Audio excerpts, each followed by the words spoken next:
नमस्कार प्रणाम दोस्तों, मैं एक आज गाली गीत गाने जा रही हूँ। आप लोग को अच्छा लगे तो लाइक एंड सब्सक्राइब शेयर जरूर करें और कमेंट में ज़रूर बताएं कि हमारा गीत आपको कैसा लगा।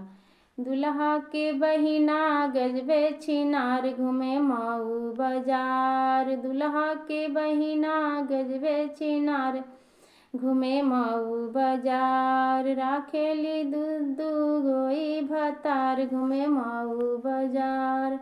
दुदू गो मर्दा से नैना लड़ावे, दुदू गो मर्दा से नैना लड़ावे।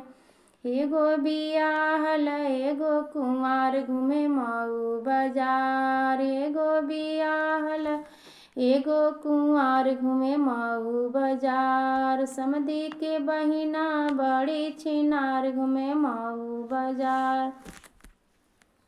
दुल्हा के फुआ बड़ी उत्पाती, दुल्हा के फुआ बड़ी उत्पाती।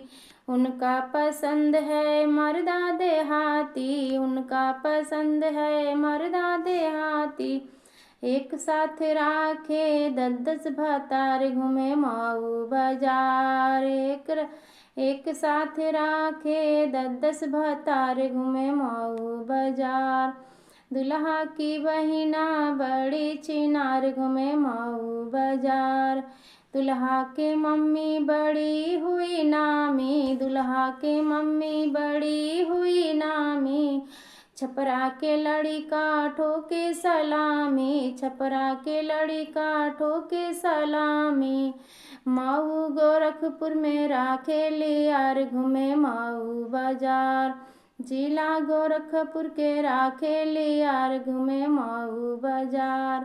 दुल्हा के बहिना बड़ी छिनार घूमे मऊ बाजार।